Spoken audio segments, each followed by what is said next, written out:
my... Whoa. I will try that one more time. Good evening, my friends. I'm Amanda Foreman. I'm Lucas Whitman. And so concludes the show for tonight. So, welcome to another Seriously Entertaining. I have a great show for you tonight, but for those of you who are not familiar with House of SpeakEasy, we are a literary charity. We bring books and writers and authors to underserved communities throughout New York. We do that via our bookmobile, which has delivered over 15,000 books this year. Thank you. And through our partners throughout New York City, in schools, in organizations, and with union settlement. Now, over to you, Lucas. We've got a great show for you tonight. For those of you who haven't been with us before, the name of the game is you're going to have 4 different speakers tonight. Each one is going to speak around the theme of life, liberty, and other pursuits. We've got a great lineup, and there's going to be an intermission in the middle where you're going to all get a moment to talk amongst yourselves and answer a quiz. And we also have books to buy outside by all of our authors tonight, so I encourage you to support them and buy a book. So, on to the show for tonight. Life, Liberty, and Other Pursuits. Our first speaker on that theme is Douglas Rushkoff. Rushkoff is a professor of media theory and digital economics at CUNY, Queens College, and he was named one of the most influential intellectuals by MIT, and he hosts the Team Human podcast and has written many award-winning books, including his latest, just out, called Survival of the Richest, Escape Fantasies of the Tech Billionaires. Here to talk to us about his sort of anarchist, Marxist kind of thinking, a cultural guy from back in the cyberpunk days, I give you Douglas Rushkoff. Thank you.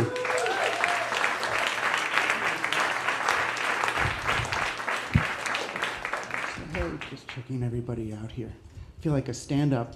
I got invited to do a talk at a deluxe resort for what I assumed would be a group of technology investors, the kind of talk I'm invited to do because they think I'm a futurist. I'm actually just a presentist. If you look at conditions on the ground and nobody else is noticing what's happening and you say what's happening, then they think then it comes true because it's what's happening. They think you're a futurist. It's like, wow, people are eating in a room. Oh, how did you know?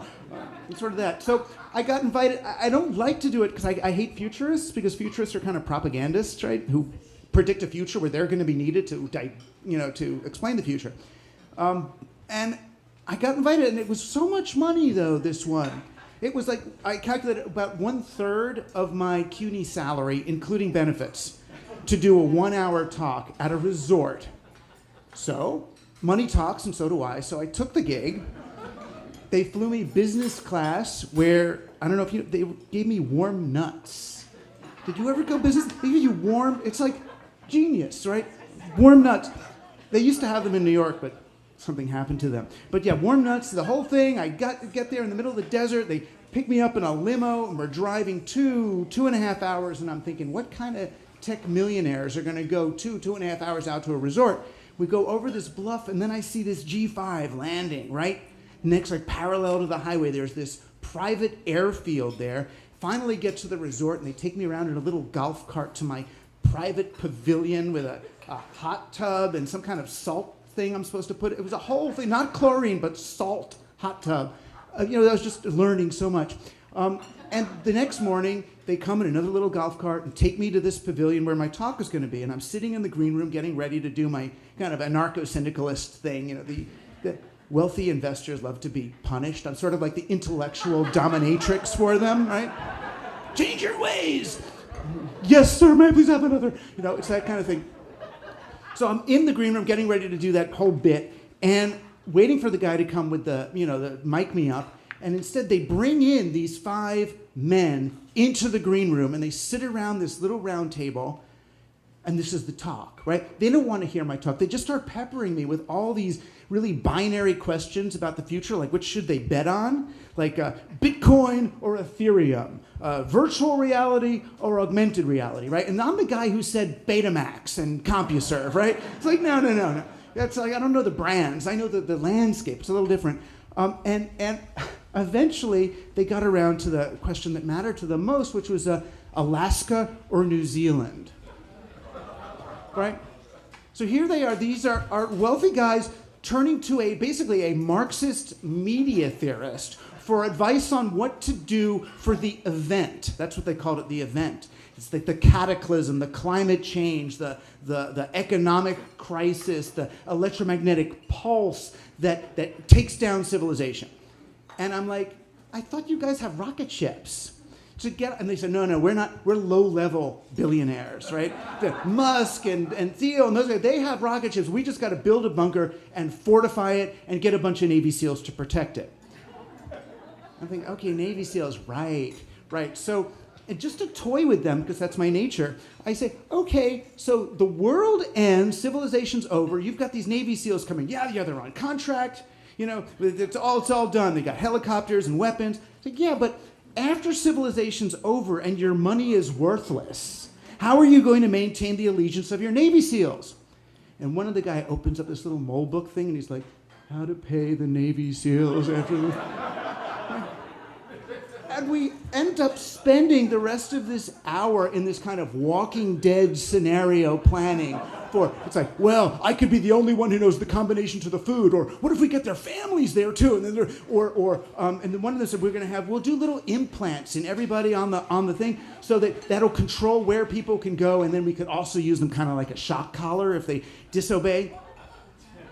And I'm just sitting there thinking, these 5 men, and 3 of them I documented, are billionaires, or were at least before this last crash. These are the most powerful, wealthiest men I've ever been in the same room with, yet they feel utterly powerless to influence the future. Right? The best they could do is prepare for the inevitable event and then hang on. And I realized their whole approach, what they're really playing, is something I've come to call the insulation equation. Right? They're thinking, how much money and technology do I need to insulate myself from the reality I'm creating by earning money and using technology in this way? Right? They're trying to escape the externalities of their own actions. It's like they want to build a car that can drive fast enough to escape from its own exhaust. Right? They don't realize that they come back around. And it's real. And you think about it, like I just read an article about Epson printers that Cory Doctorow, great writer, he wrote. Epson printers, there's a particular Epson printer which is pre-programmed to brick itself after a certain number of pages. Right? It just ceases. And then you got to buy another one. So there's a guy at Epson, right? There's some dude there who's making the calculation, I realize we're going to have to dig more rare earth metals out of the ground and send from some enslaved children in the Congo. We're going to have to take the existing printer and throw it into a toxic landfill in Brazil somewhere. And I'm going to contribute to the acceleration of the end of this planet. But I'm going to make enough margin selling the extra printer to somehow be able to insulate myself from that craziness.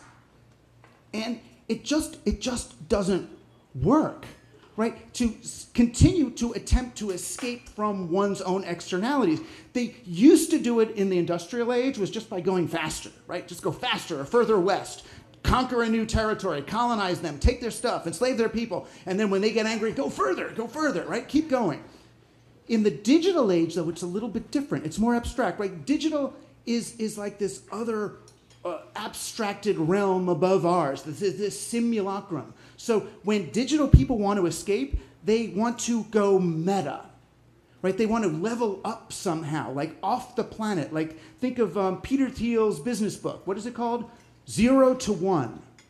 What is that? 0 to 1. He says you have to, if you want a successful business, you have to exist 1 order of magnitude above everybody else competing. Like be Web 2 to their Web 1. Mark Zuckerberg, when Facebook stops turning a profit and Sheryl Sandberg jumps ship, what does he do? Meta. Literally meta. He just calls it meta. He's just claiming meta. And what is meta? It's like Web 3, crypto, virtual reality, something. It's just up there, 1 level above. Not Web 2, we're Web 3. And what is that? It's an utterly disconnected from the ground universe, right? The people are running around with nothing from no genitals, no legs, nothing. They're just floating around there, right? It's the ultimate tech bro wet dream of like, ugh, right? You know, it's like the ultimate exit strategy, right? They've done so many IPOs and exits that they realize we're living on a landscape from which you have to exit in order to even survive. The ultimate example would be Ray Kurzweil, right? Ray Kurzweil, who's trying to use Google to build a computer to house his brain, right? He wants to literally rise from the chrysalis of matter into pure consciousness and go meta on being human itself. And I understand there's some, what's interesting, I just thought of, I was at, this is an aside, but the one thing the tech bros are afraid of, this is a good meme actually, I'm gonna write this down. Are you allowed to think up things while you're doing one of these? I was at this thing, this tech bro retreat, and this guy who was responsible for one of the social networks said to me, he said, Doug, you know, you write a lot of negative stuff about AI. Aren't you concerned that, you know, someday when the AIs are in charge, they're going to see what you wrote and really come down hard on you? Right? And I said, dude, what are you talking? And he goes, I've carefully removed anything. I don't say anything about AI in public. I'm very careful not to say anything. And I'm like, dude, if you think the AIs are going to be so smart, aren't they going to be able to infer from your posting pattern what you've left out? The fact that you're actually afraid and hate them? And he's like, oh, shit. Right. But the reason they're afraid of AIs, I mean, the reason why I thought of it is the AI is the one thing that can go meta on them. Right? They're trying to go meta. Right? But the going meta, the getting out, I sympathize with it because I remember my dad, when we were kids, my dad would take us down to the Lower East Side in the car.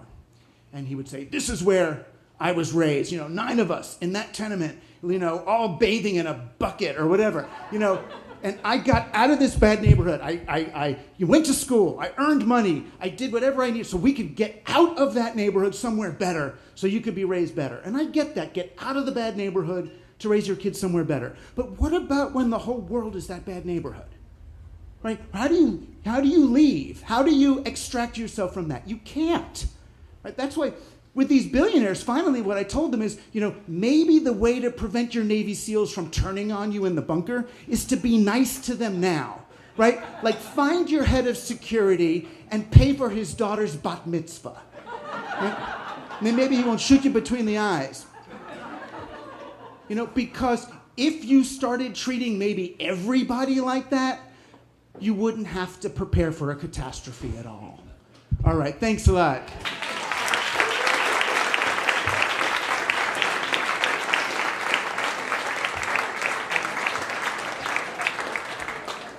Douglas Rushkoff, saving the world with his advice. Thank you, Douglas. Our next speaker is Sophia Ali Khan. Sophia Ali Khan is a writer and accomplished public interest lawyer who's worked on the right to language access and practice in the areas of welfare law, Medicaid access, immigration, and community development. And she is the author of a new book, A Good Country, My Life in 12 Towns and the Devastating Battle for White America. Please welcome Sophia Ali Khan to the stage. Thank you.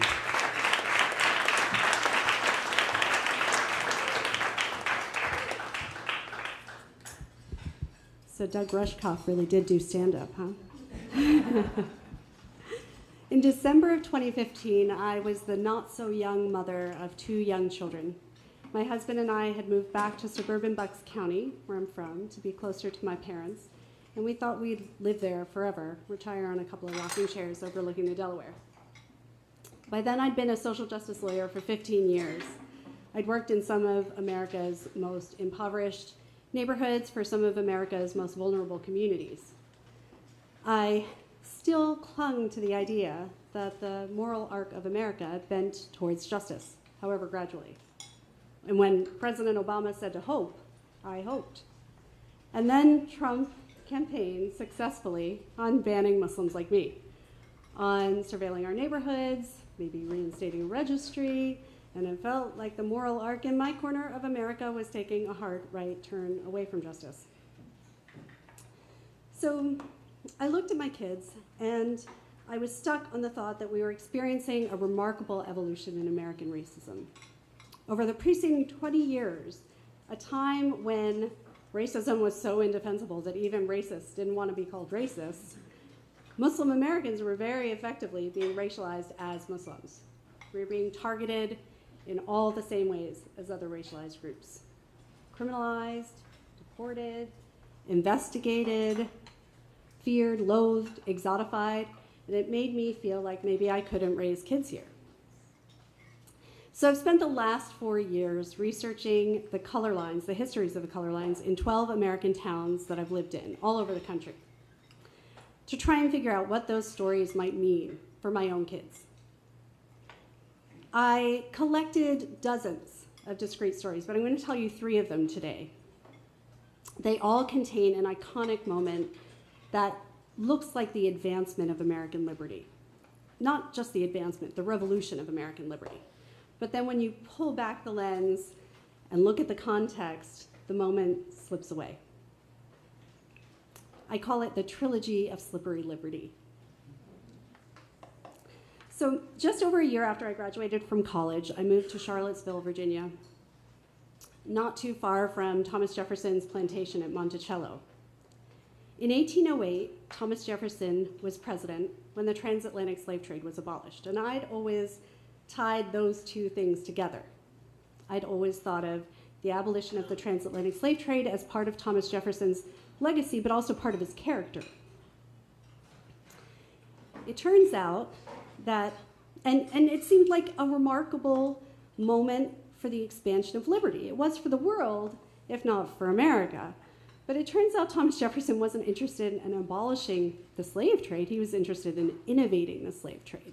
He wanted to make sure he and his Virginia peers were the exclusive suppliers of enslaved people to the new states of an expanding America.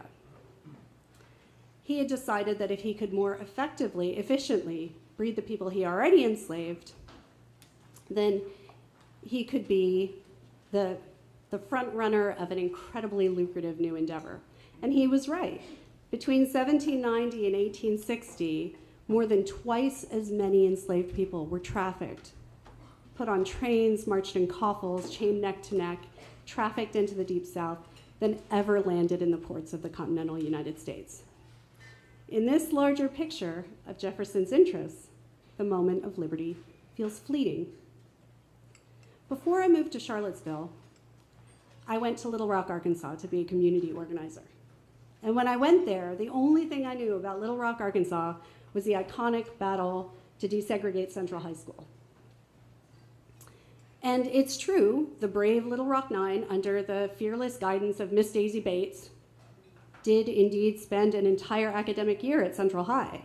But the very next year, Governor Orville Faubus closed all of the public schools in the city. During that year, he and the other state and municipal leaders began to plan. And then they spent 2 decades and a lot of federal money, something like $28 billion, building a highway like a wall through the city. They planned and supported a western suburban enclave in the western part of the city that's now 40% of modern Little Rock. They built a public school there, staffed by all white teachers. And in the eastern part of the city, they used a bunch of urban redevelopment money, urban renewal money, to demolish black middle-class houses and build a public school staffed by all black teachers. So today, more than 60 years after that battle to desegregate Central High, Little Rock is substantially more segregated than it was in the 1950s because 8 lanes of concrete and asphalt split the city. So when I was in college, I won a scholarship to go to a summer school for designing society, connected social justice work with art and activism. But it was in Sioux Falls, South Dakota. South Dakota has been much more recently in the national headlines in 2016 as the site of the Standing Rock protests of the Dakota Access Pipeline. Americans turned to focus on indigenous people and their interests for the first time in 45 years, or maybe ever. We learned that the Dakota Access Pipeline goes under the Oahe Reservoir, which is the only source of clean drinking water for the people on that reservation. We learned that it causes all kinds of issues, increased cancer rates, increased mortality rates, all kinds of terrible health outcomes. But the protests themselves were incredible. They brought all kinds of national attention, new kinds of solidarity, innovations in Native-led organizing, and significant legal victories. The problem is that the Standing Rock Reservation only came into existence because the US government breached the 1868 Treaty of Fort Laramie, which promised half of South Dakota, not these scattered reservations that are all over South Dakota today. The half of South Dakota that the treaty promised included the Black Hills. That treaty only came into existence because the US government had already breached a previous Treaty of Fort Laramie in 1851 that promised all of South Dakota, Wyoming, Nebraska, and parts of 3 other states. In 1980, the Supreme Court decided, after decades of litigation, that the US government had unlawfully taken the Black Hills without compensation to the Haudenosaunee, the larger group to which the Standing Rock residents belong. They ordered $17.5 million in restitution to the Haudenosaunee. But for context, a single gold mining company in the Black Hills had extracted $18 billion worth of ore in the 126 years before that litigation. So the Haudenosaunee, for good reason, said, no thank you, we'd like our land back, please. In this context, the protest at Standing Rock seemed like just the latest chapter in a story of evasive liberty. So as I studied and I found more and more of these curated pearls, these moments of liberation that in context seemed less valuable, I realized I'd been sold a whole necklace of them as the full story of American history. It was a story I had wanted desperately to believe. It made me feel safe. It made America feel whole and beautiful, until, I'm ashamed to admit, I began to live the reality of being deeply racialized in America, and I watched as my kids, my husband, and my whole community did too. It took that shift in personal experience to make me begin to research and figure out that we yet live in a deeply segregated and apartheid nation with an unbroken legacy of the forced migrations of brown and black people, with a fair number of white Americans still acting and voting like embattled colonizers. That was enough to convince me that I wanted something different for my own kids. So what's the something different? Well, in 2017, this is gonna sound like a cliche, we moved to Canada. Before we went, we did a little bit of research. If you go onto the Department of Justice website today for Canada, there's a statement that the colonial foundations of the country are not congruent with modern human rights standards, and therefore they have to be re-examined and dismantled. The Department of Justice website contains a statement of intention to decolonize, something that from an American perspective was mind-blowing.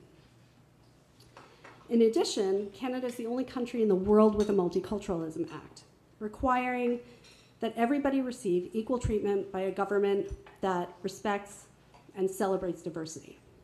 It sounds like not very much, like maybe something fuzzy and sweet.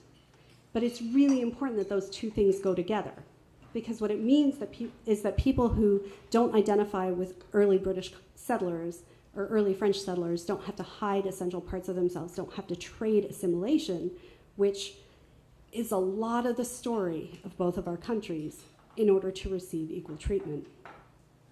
Canada remains far from utopian. Its indigenous communities in particular, broadly dispossessed. But these statements of intention, actions, policies of the state government create room to hope. So figuring out what comes after colonization is difficult, complicated work. And chasing these moments of iconic liberty, that's part of the work, but it's also incredibly important that we see the school battles, the book banning battles that are happening all over our country today as the battle to teach and learn what comes after the iconic moment has passed. and what leads up to the iconic moment. Because without that full story, it's impossible to have legitimate conversations about important things, about reparations, highways, water, energy. In the end, what matters is whether our government and our institutions, our compatriots and our neighbors are working towards the same vision so that we can achieve moments of liberty that don't slip away.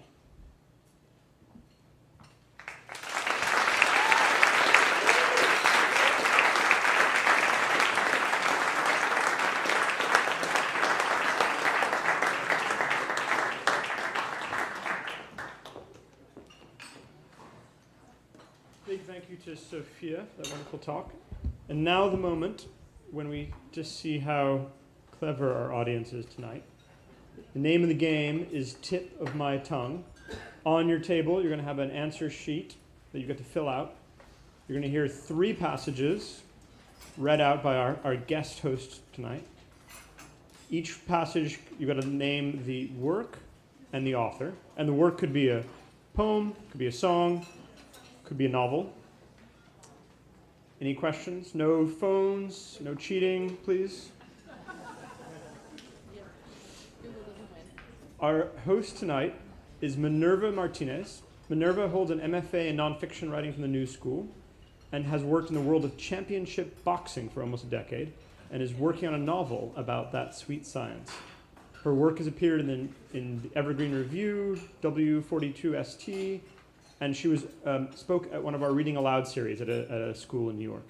So we're very delighted to have her here tonight on this stage. Oh yes, and if you win the quiz tonight, you will win this book bag modeled by Amanda Foreman here, filled with books signed by all of our wonderful authors. So make sure at the end of the intermission you hand back your answer sheet to the members of the staff who are circulating. Okay? Ready? Okay. Minerva, come on up on stage, please.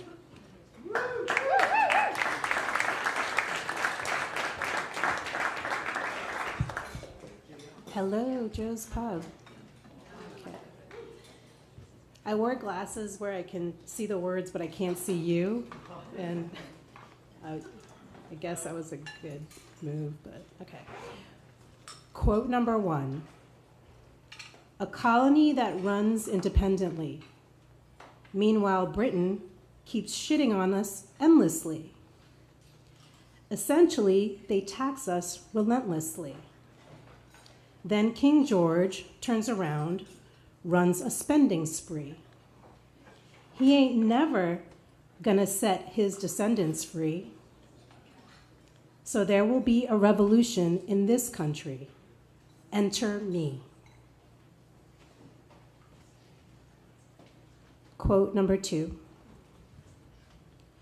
Rousseau declares that a woman should never for a moment feel herself independent, that she should be governed by fear to exercise her natural cunning, and made a coquettish slave in order to render her a more alluring object of desire, a sweeter companion to man, whenever he chooses to relax himself. And so, contending for the rights of women, my main argument is built on this simple principle, that if she be not prepared by education to become the companion of man, she will stop the progress of knowledge and virtue. For truth must be common to all, or it will be inefficacious with respect to its influence on general practice. Quote number 3. Listen, my children, and you shall hear of the midnight ride of Paul Revere. On the 18th of April in 75, hardly a man is now alive who remembers that famous day and year. He said to his friend, if the British march by land or sea the town tonight, hang a lantern aloft in the belfry arch of the North Church Tower as a signal light, 1 if by land, 2 if by sea, and I, on the opposite shore will be, ready to ride and spread the alarm through every Middlesex village and farm, for the country folk to be up and to arm.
It's falling on the end of December.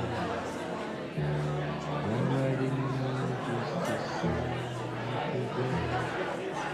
New York is cold, my bones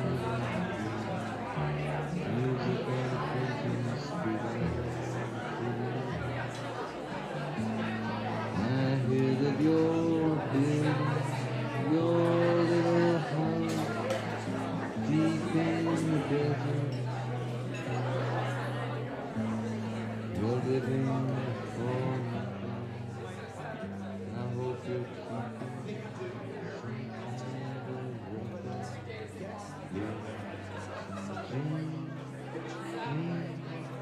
By with the lock of your hand. She said that you didn't kill her.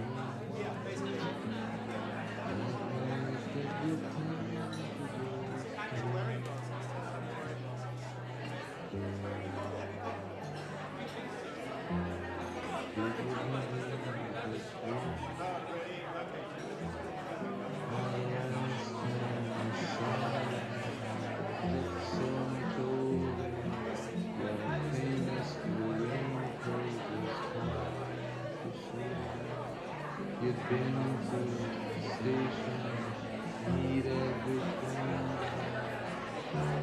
You came home as I did. You treated my life to a plate of your life. And she came down. Feels nobody around. I see you there with the rose in your teeth. One more thing to see. I see John's away.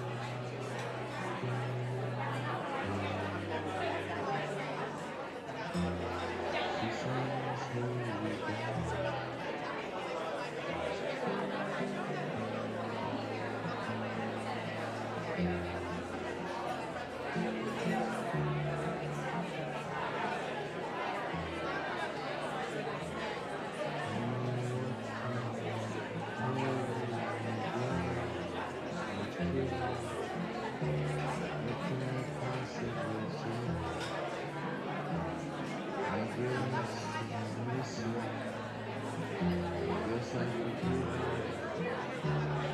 Glad you're still in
So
House of SpeakEasy, we've worked with them for several years. One special thing about the program has been that we've shaped it each year according to the needs of our students in our school.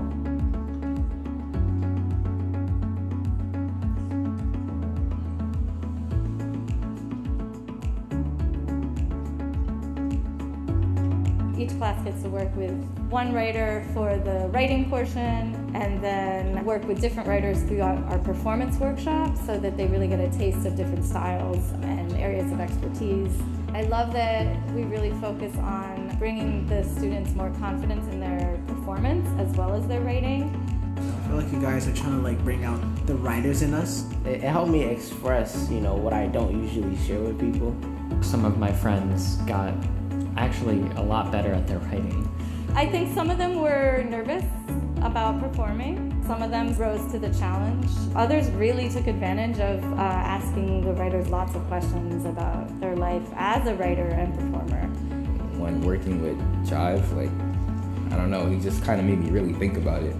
Start clapping, start clapping, start clapping, start clapping. It's really nice to get to talk to people outside of the school. As a student, I would love you guys to be here every year. The kids really showed up, they supported each other, and their performances really came through. The writing came through from page to stage.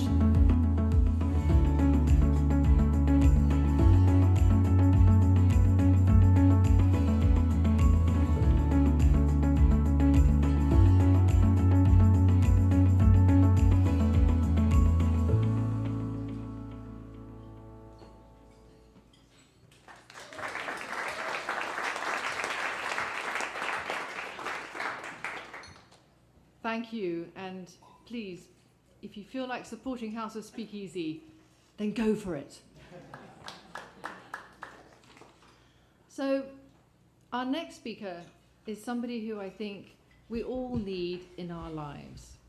Roosevelt Montez is a Renaissance man, and his love of literature and writing and great texts and the foundational works of humanity is what is the building blocks of life, and we all need those. I had that when I was an undergraduate. I was very lucky. My Roosevelt Montez sitting right there, Frederick Smoller. Professor, I'm not worthy.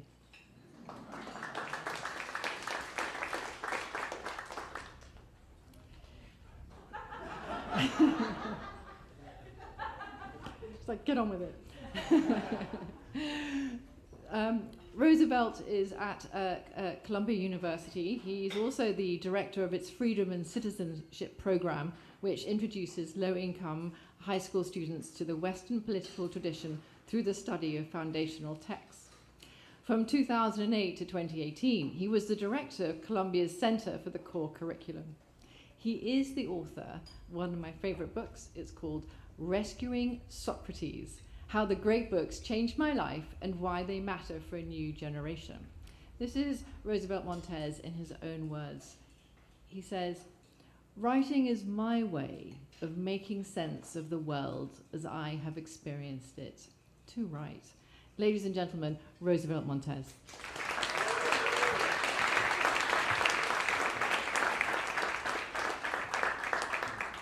Wow, thank you.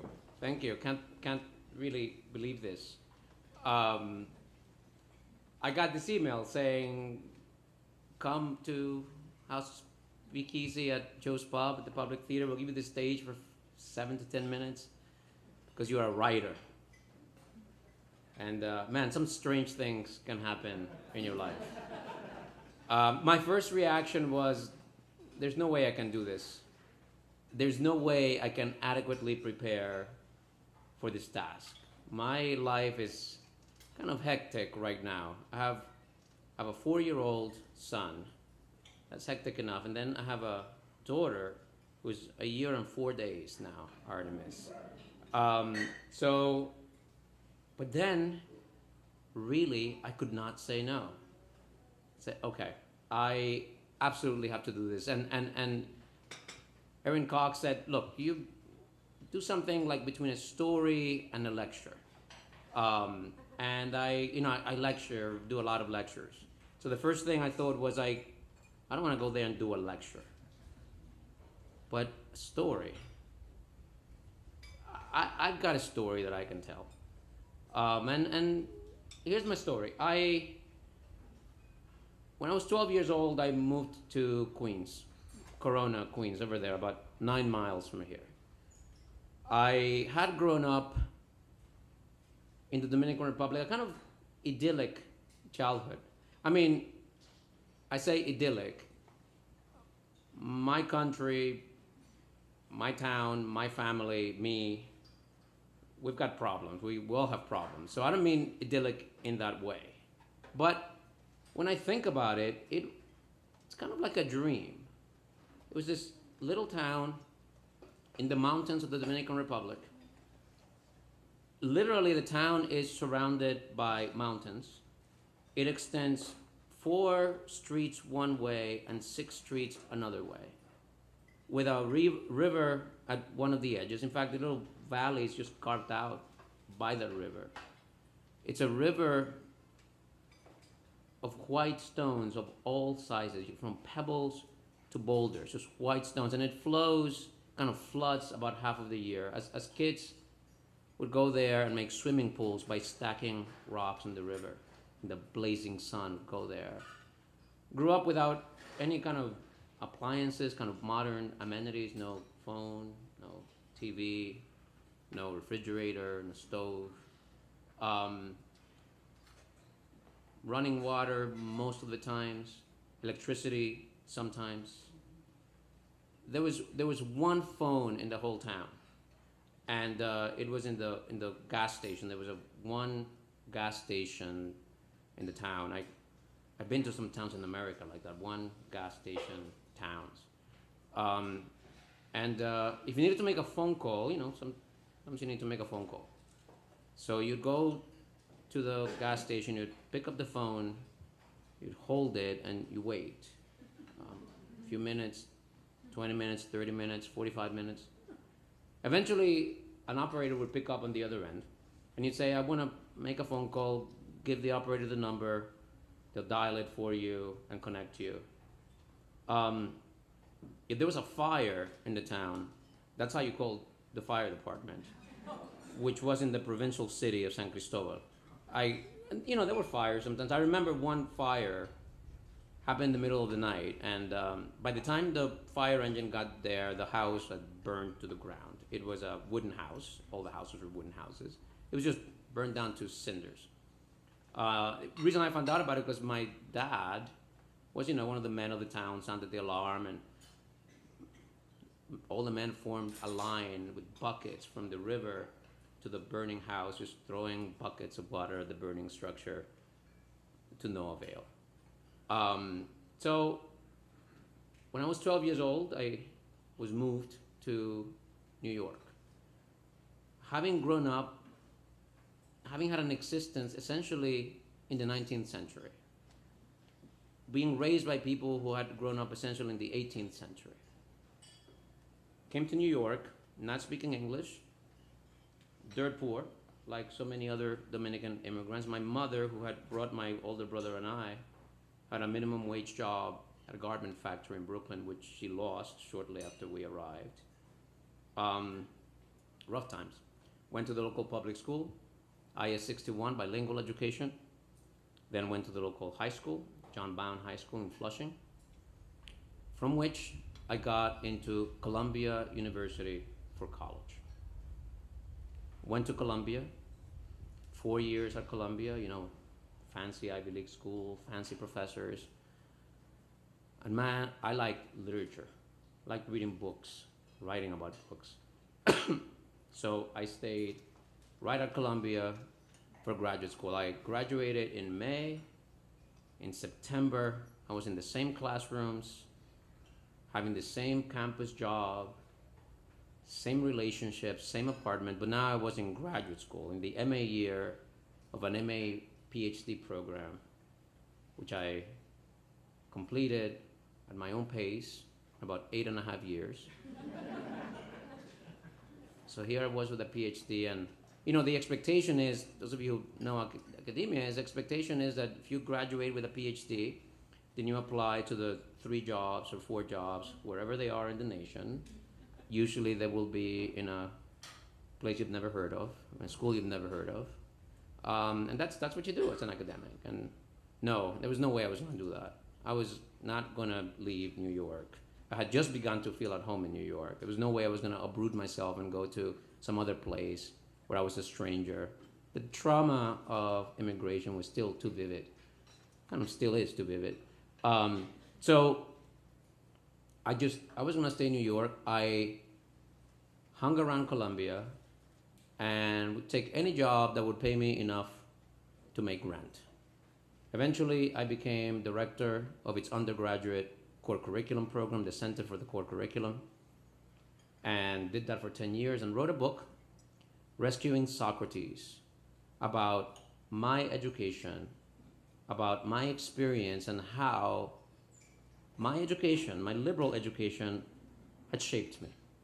How really trying to explain to myself how it was and who it was that I was in this world.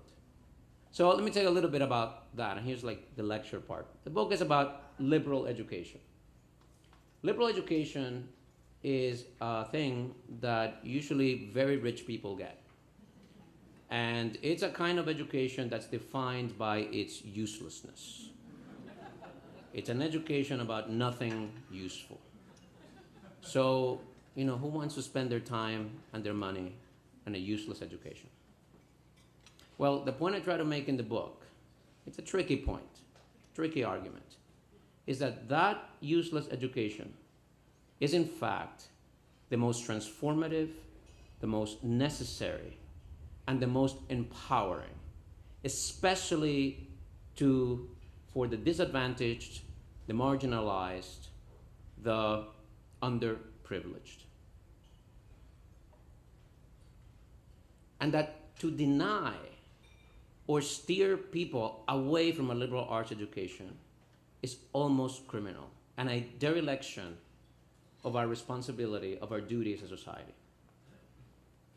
Now, you might say, wait, you're telling me that you're arguing that people should go spend 4 years, maybe get into debt, for a useless education?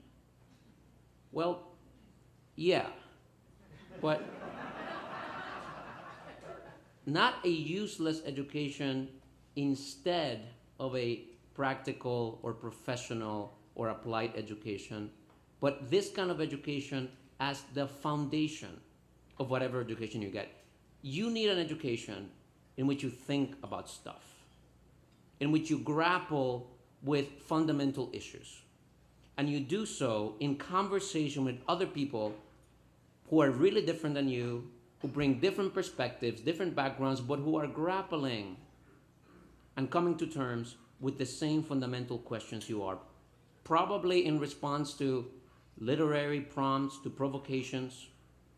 You need that type of education, whether you want to be an engineer, a doctor, an economist, a plumber, a computer programmer, whatever kind of professional, applied, technical, marketable education you get should be rooted and emerge from this immersion into human, existential, fundamental questions.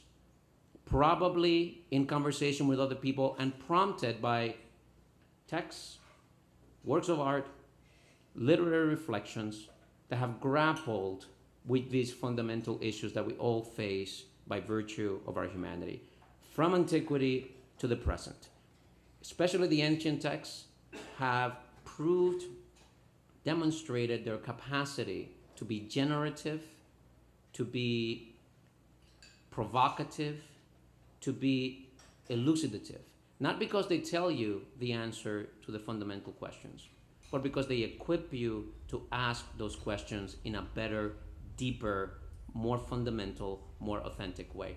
The fundamental questions of human life the answers cannot be given to you. You have to realize, each one of us has to realize and work out those answers. And part of your education needs to be grounded in that kind of thinking and that kind of conversation. So that's my story, and that's my lecture. Liberal education for all. Thank you.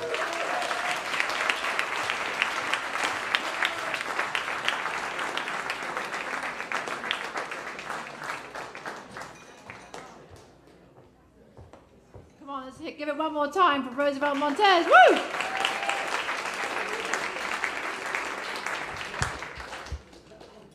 So our final speaker of the night is George Packer. He's a writer at the Atlantic, and one of his books, one of my favorite books actually, won the National Book Award.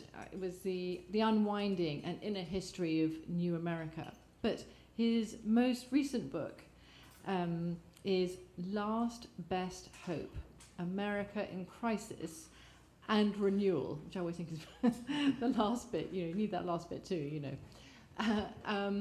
And he's very interesting, though, about his own writing. So I'm going to read you a quote, because this is what he says about himself. It's fascinating. He says, It's absurd to approach this war from a position of neutrality. As a journalistic stance, neutrality is worthless and usually spurious, because everyone is a partisan of some kind. Objectivity is different, the necessary effort, always doomed to fall short of rendering reality exactly like a carpenter striving for plumb, level, and square. No, what's most crucial is independence, refusing to surrender your judgment of the truth for the sake of a political cause.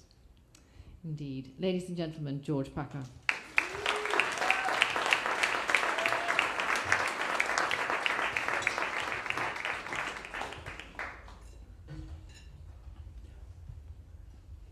I'm not going to talk about Ukraine tonight.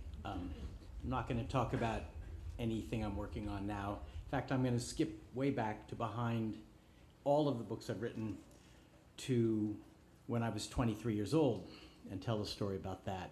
But it is, I was just thinking a minute ago, kind of the story of how I became a writer. After college, I went into the Peace Corps and found myself in a little village in the country of Togo in West Africa. I was an English teacher, of course, because I had no skills. And all my life I had been a very good student, and that had pretty much been what I'd done. And as soon as I arrived in Togo, I found that strange things were happening to me. My pulse kept speeding up without any reason, just sudden racing of the pulse, so that I began to actually check my pulse. And it became a habit. I would check my pulse endless times every day to see how I was doing. Was it speeding up or was it staying at a good rate? Sometimes it would speed up and I had no idea why. I'd get dizzy. I didn't know why I was getting dizzy, but I got dizzy. I never associated this at the time, only years later, with the fact that I was taking weekly anti-malarial drugs called chloroquine, which is quite psychotropic. And I certainly didn't associate it with the big event of my childhood, which was the suicide of my father when I was 12, after he had been paralyzed and in a wheelchair for 3.5 years. Instead, I associated it with being in Togo. I thought, I'm in Togo and suddenly my pulse is racing. Why? And I began to develop strange symptoms, like I suddenly was convinced I had muscular dystrophy because my right pinky began to quiver. Or testicular cancer was a close call at one point. All kinds of near misses with serious diseases kept coming my way. And of course, the irony was all around me was malaria, was tuberculosis, typhoid, cholera, amoebic dysentery, hepatitis, serious diseases that every now and then would simply take away someone in the village. They'd be gone. I would ask, how did they die? And I'd be told, no one knows, death.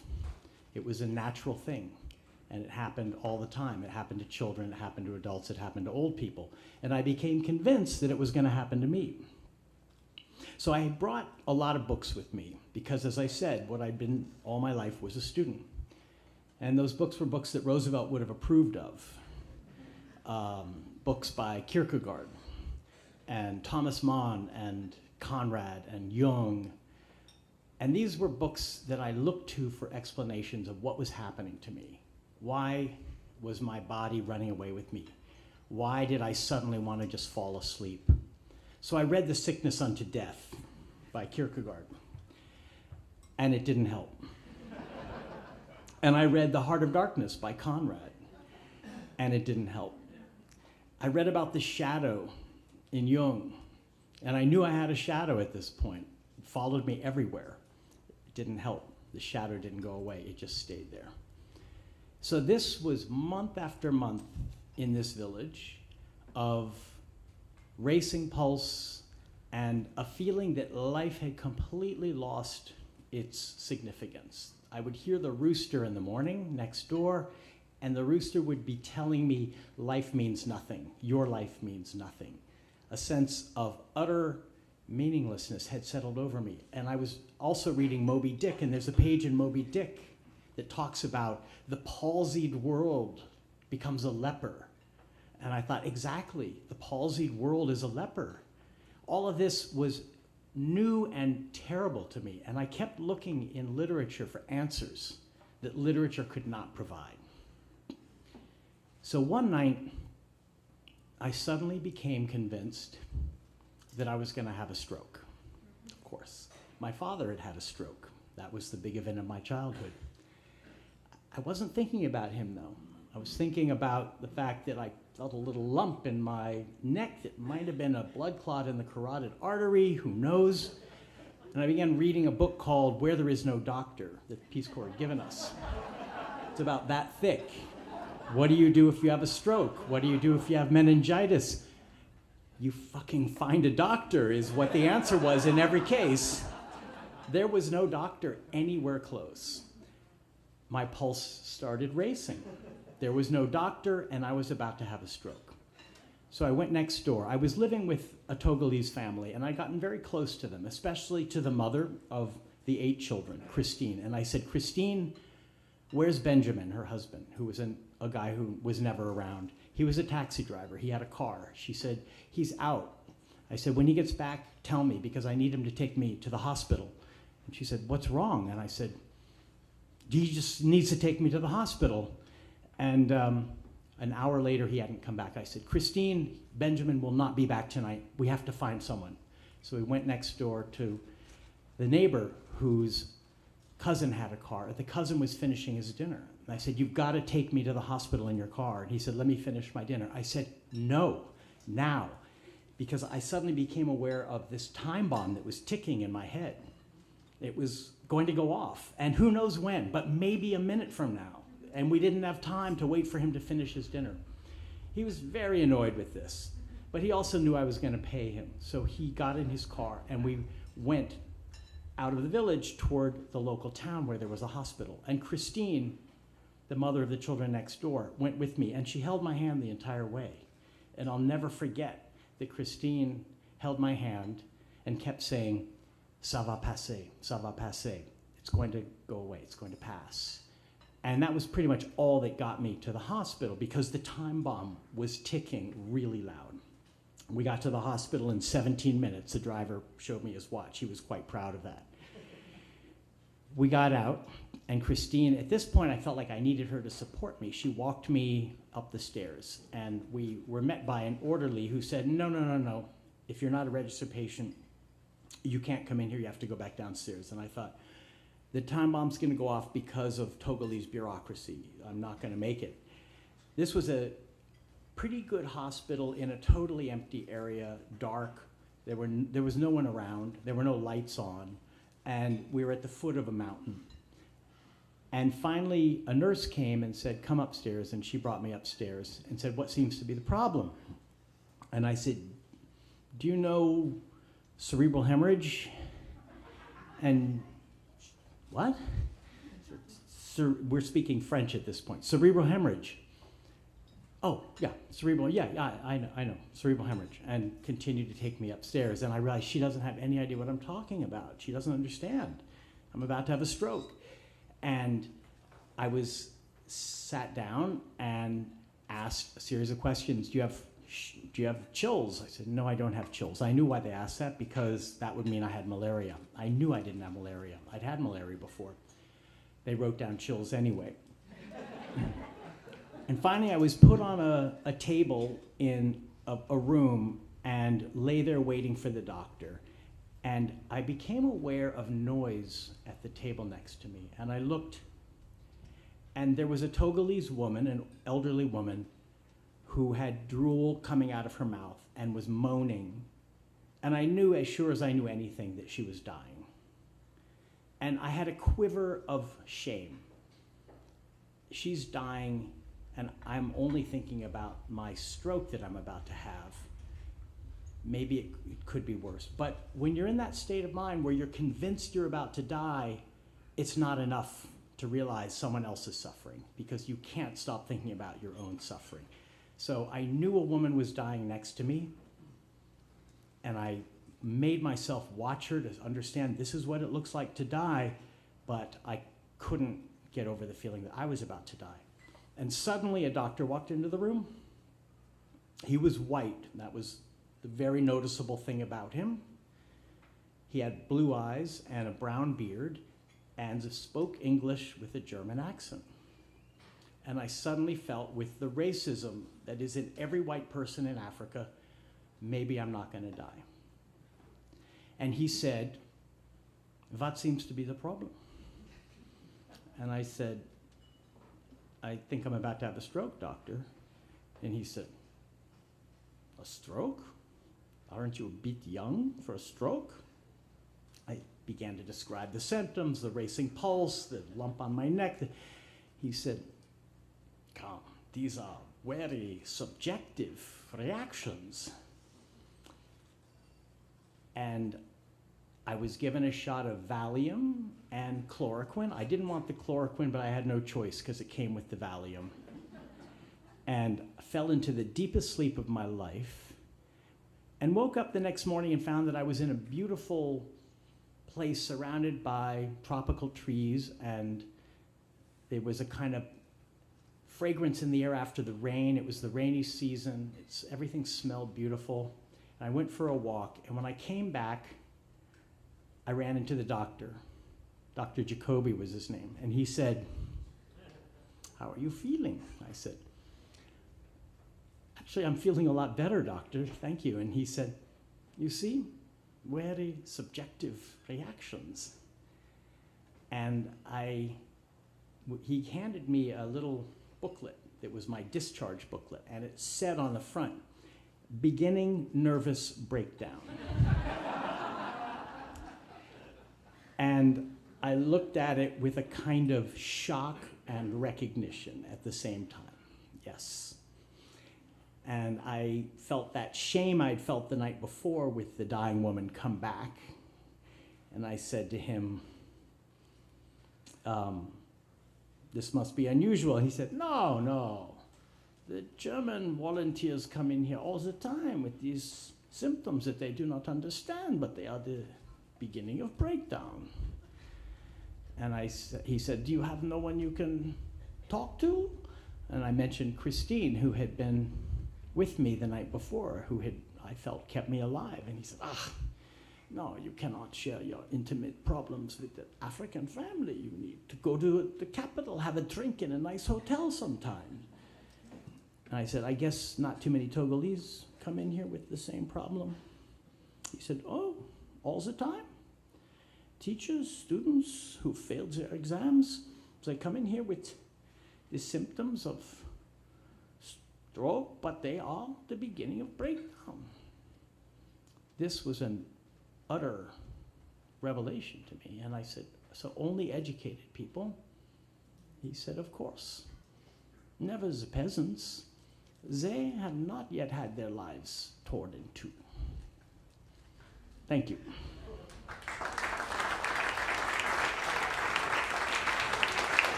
Big round of applause for George Packer and all of our other speakers tonight.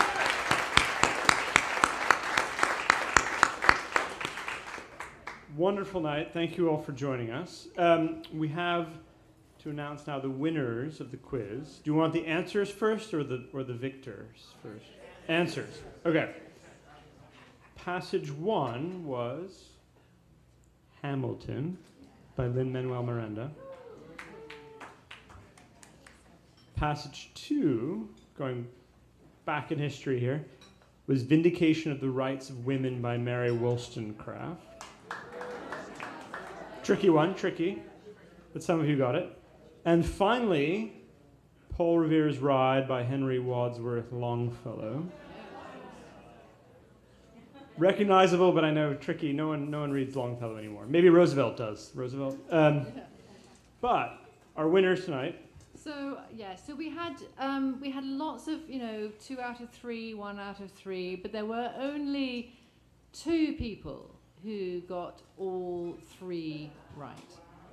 Just 2. Congratulations to those 2. But I have to be honest with you. They were my old professor and his wife, Fred Smoller and Karen Honig. Congratulations.